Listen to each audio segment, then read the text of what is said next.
Olá pessoal, tudo bem com vocês? Meu nome é Lucas, sou da Iniciativa Endios, projeto global aí que auxilia os serviços a se desenvolverem quanto ao funcionamento do protocolo e atendimento ao paciente com AVC, certo? Então, sem mais delongas, eu vou começar falando um pouquinho para vocês aqui sobre o AVC, né? Nós temos três principais tipos aí de AVC.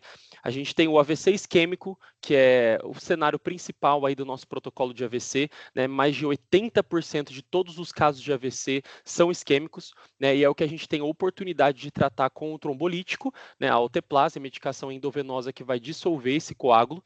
E a gente também tem o AVC hemorrágico, que acontece em escala bem menor quando comparado ao AVC isquêmico. E o AVC hemorrágico corresponde a 20% dos casos. E a gente não está falando de obstrução no AVC hemorrágico, a gente está falando de ruptura aí da parede do vaso que está irrigando determinada região do cérebro. Os tratamentos são diferentes, né? Enquanto o AVC isquêmico a gente conta aí com a alteplase dentro da janela de 4 horas e meia, né? 4 horas e meia a partir do que, Lucas, você está falando?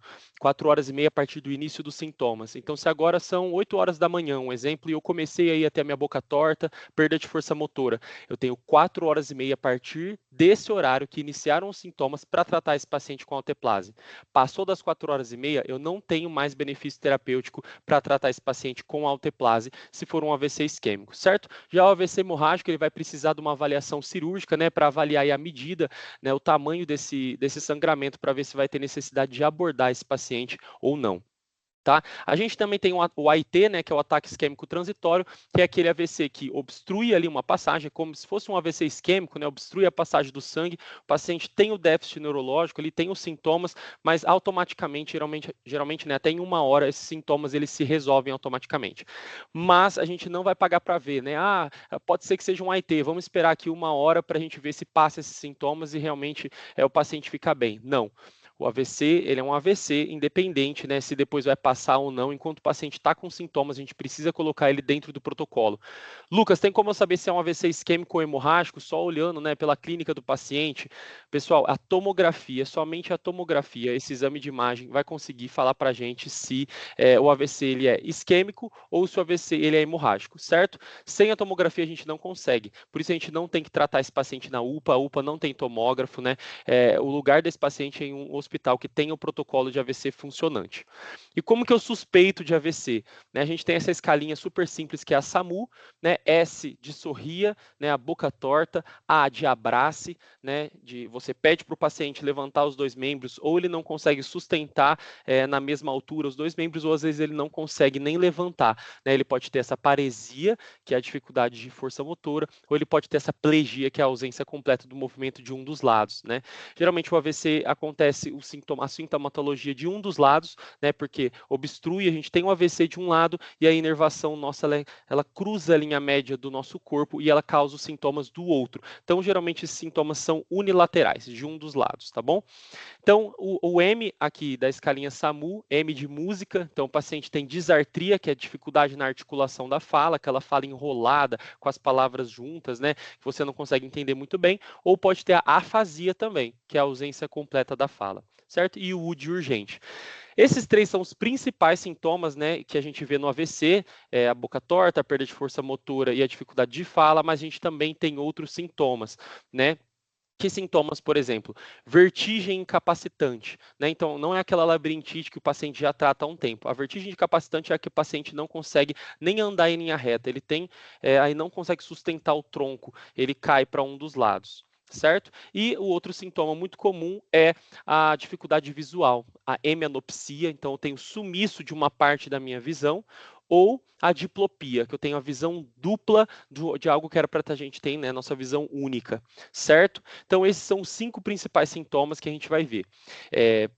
Vertigem incapacitante, que é essa dificuldade de equilíbrio, de sustentar o tronco, dificuldade visual, perda de força motora, dificuldade na fala e desvio de rima, certo? O que é interessante do AVC que a gente precisa ter dentro da nossa cabeça é que o AVC, a gente desconfia dele quando a gente fala de sintomas agudos. Começaram agora 8 horas da manhã, esse paciente começou a ter essa vertigem incapacitante com insustentabilidade do tronco. Então aí a gente suspeita de AVC. Não são, já tem um mês que ele vem vindo aí com essa dificuldade na visão. Já tem um mês que ele está sentindo a mão dele me formigar, tá? Então, a gente vai colocar os pacientes no protocolo, aqueles que estiverem dentro de 4 horas e meia, com sintomas agudos, certo? Eu vou sair aqui um pouquinho da aula e eu vou entrar no fluxograma de vocês. Qual que é o fluxograma? Qual que é o caminho que esse paciente tem que percorrer dentro do hospital, né? Então, a gente começa aqui na triagem nossa, quando o paciente chega no hospital, né, independente do meio, né, por que porta ele está entrando, ele é suspeita de AVC com menos de 4 horas e meia de evolução do início dos sintomas, né, dentro daquela janela que eu falei para vocês, da janela da gente fazer a autoplase. Como que a gente suspeita aqui? Usando a escala BFAST. BFAST, gente, é a mesma coisa que o SAMU que eu mostrei lá para vocês, só que em inglês. B de balance, né, de equilíbrio, E de olhos, né, dificuldade de visual, sumiço da visão, F de face, né, boca torta, A de arms, então dificuldade de força motora, S de speech, de fala, e o T de time, corrida contra o tempo. A cada minuto que passa, morre 1,9 milhões de neurônios, tá, pessoal? Então, por isso que a gente fala de AVC, a gente está falando de corrida contra o tempo, certo? Então, o paciente chegou para a gente fez essa escalinha aqui, BFAST, né, que a gente vai deixar aqui do lado para vocês todos os sintomas para a gente desconfiar de AVC.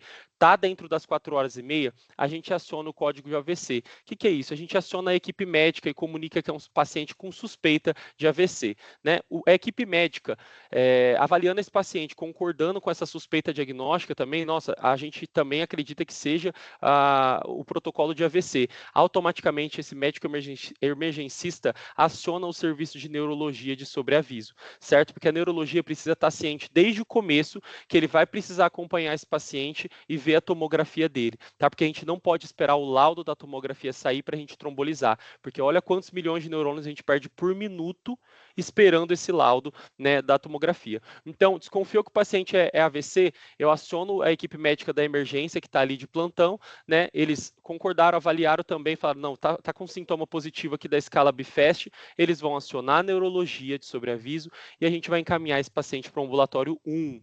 Certo? O que a gente vai fazer nesse ambulatório 1? A equipe de enfermagem vai funcionar 2 acessos, né, na maca ali, quando aquele paciente for alocado na maca, vamos funcionar 2 acessos venosos minimamente calibrosos, tá? De calibre aí abocate 20 ou 18, certo? A gente vai registrar horários, então, que horários que esse paciente chegou, né? A gente vai ter uma ficha para isso, que a gente vai mostrar para vocês, que horário que esse paciente chegou no hospital, que horas começaram os sintomas dele, né? Para confirmar se ele está dentro das 4 horas e meia ou não. Vamos registrar os sinais vitais desse paciente. Para isso, a gente vai precisar monitorizar esse paciente em cima da maca. Então, revisando, colocamos o paciente em cima da maca ali do ambulatório 1, funcionamos 2 acessos venosos, a gente vai monitorizar esse paciente, tá? E a gente vai fazer o HGT, certo? O teste de glicemia. Ele está até aqui em cima, de tão importante que ele é. Por quê? Gente, a hipoglicemia limita igualzinho um paciente de AVC, tá? Então, o que a gente precisa fazer de cara é descartar a hipoglicemia fazendo o teste de glicemia ali naquele paciente, ali assim que ele estiver na maca, certo? Ali do ambulatório 1.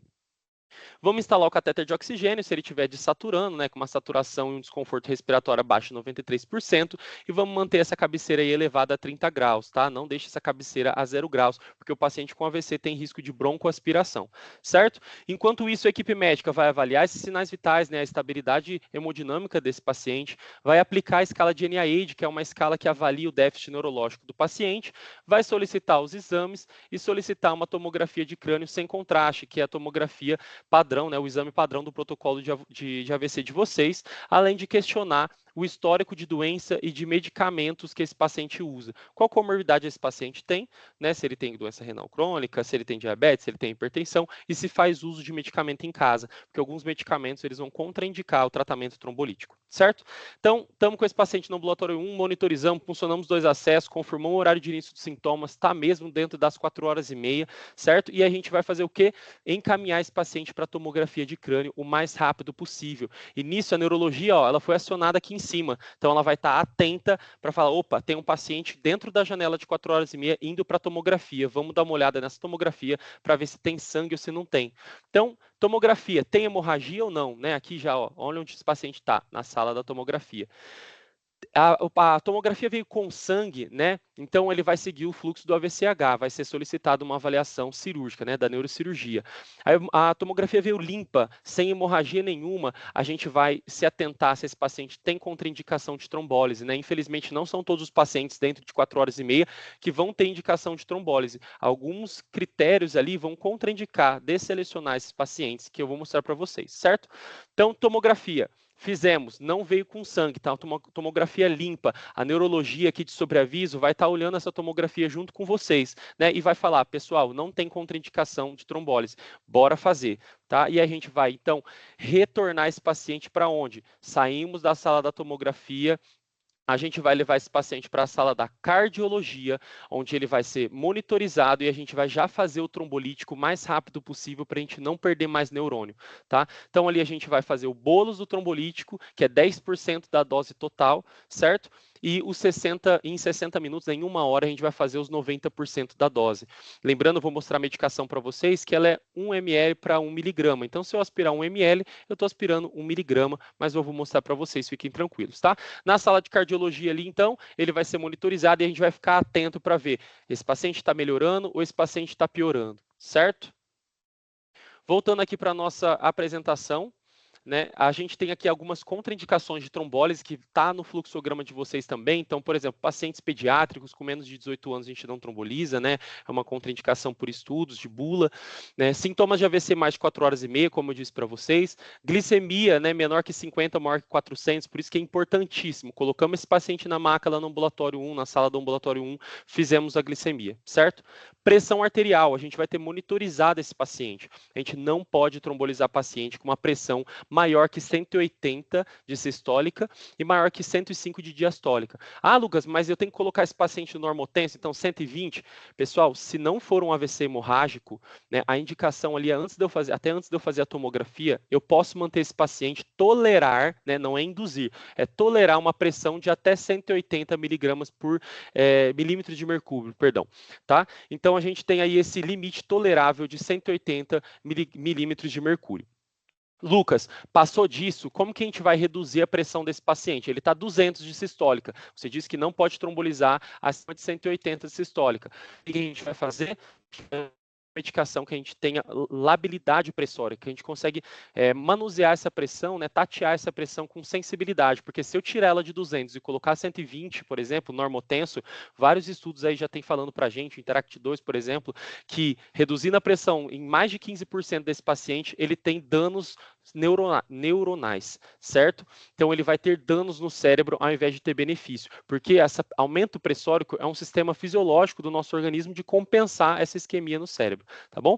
Então, tá mais de 180, é um paciente candidato a trombólise, eu vou reduzir com nitroprussiato de sódio, tá? Uma ampola ali, 250 de glicosado, eu começo a 3 a 5 ml hora, bem pouquinho, para eu não tirar essa pressão de 200 e colocar em 120. Ah, Lucas, está 180 a pressão. Beleza, é o tolerável.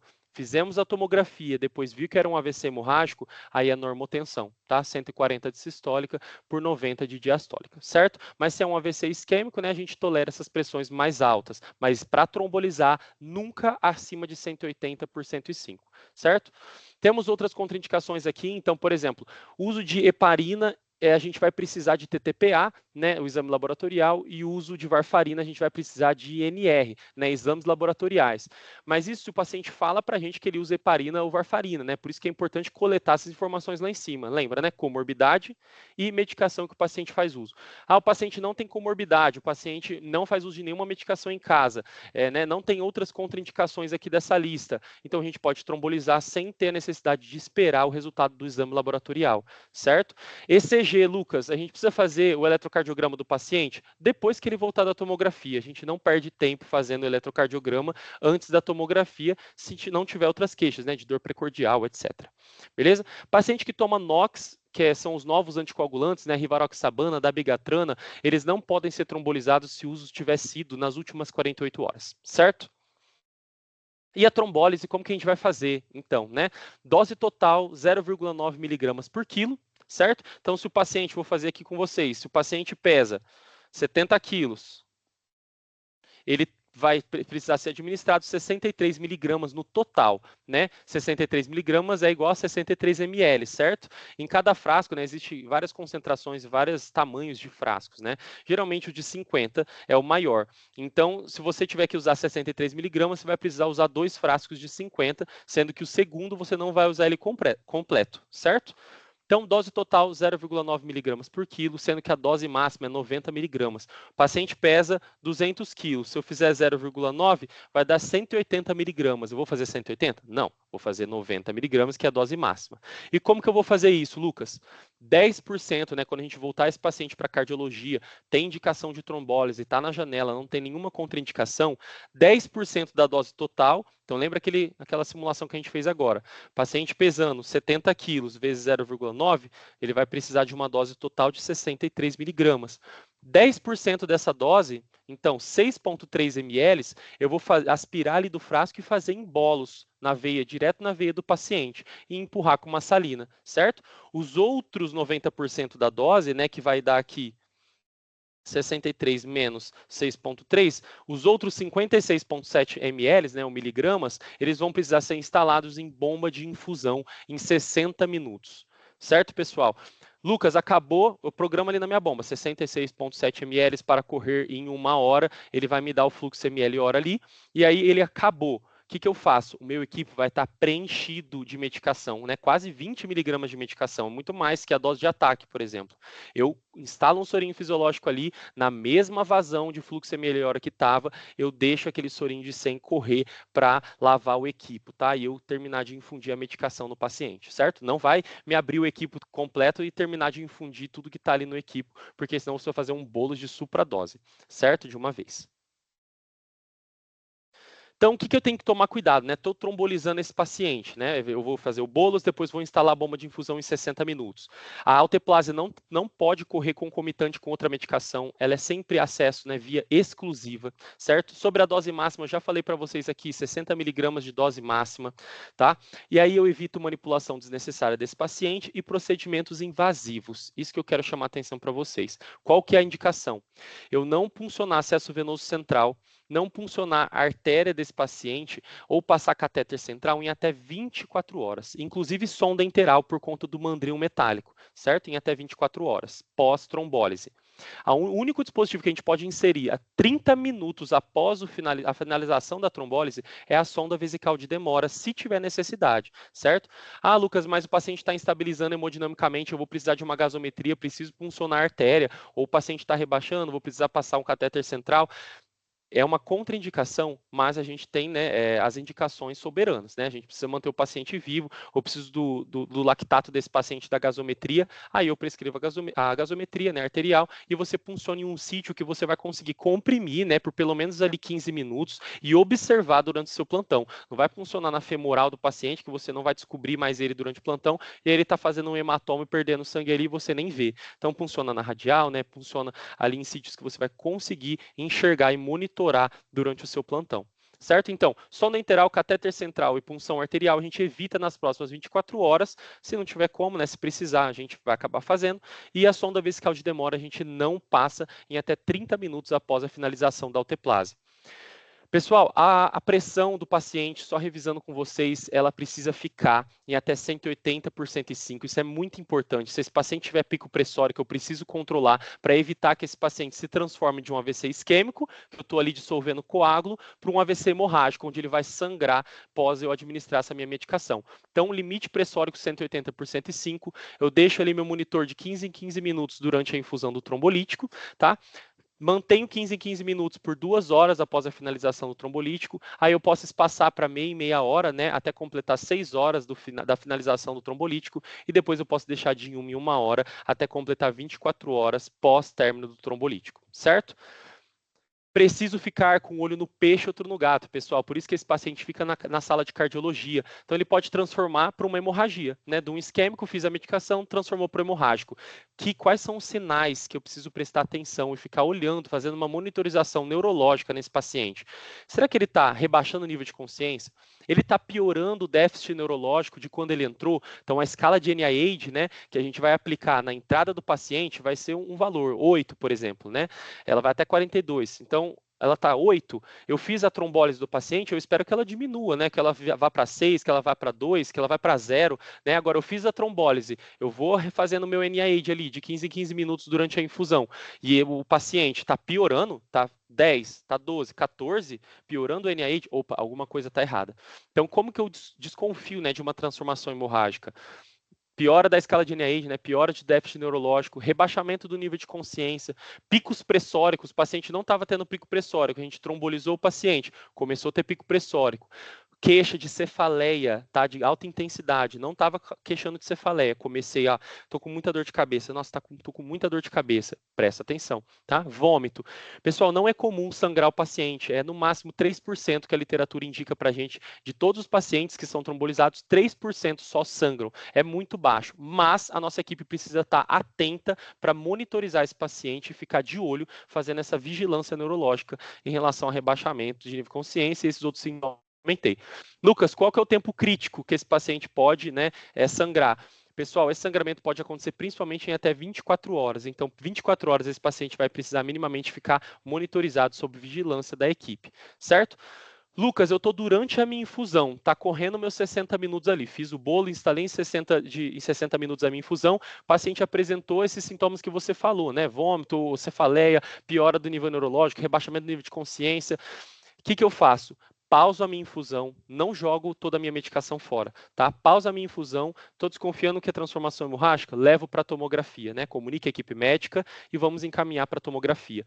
Tomografia feita, não transformou para hemorragia, não tem nada, eu volto o paciente ali para minha sala de cardiologia e continuo a infusão da onde estava, certo? Agora, se não tiver mais no período de infusão de 60 minutos, né? E o paciente estiver ali 12 horas depois do término da alteplase, né? Eu desconfiei de hemorragia, né, desconfiei de piora de nível neurológico e sangramento, eu encaminho esse paciente para a tomografia o mais rápido possível, certo? O protocolo é, terminou a alteplase, se o paciente ficar bem, né, eu repito a minha tomografia de controle 24 horas após a finalização da alteplase, certo? Qualquer intercorrência nesse meio tempo, até completar 24 horas, eu levo esse paciente antes para a tomografia, certo? Se eu levei para a tomografia e tem sangue, né, eu vou colher os exames aí laboratoriais e fazer a condução hemodinâmica conforme o protocolo, né, que a gente já tem aí dos guidelines, certo?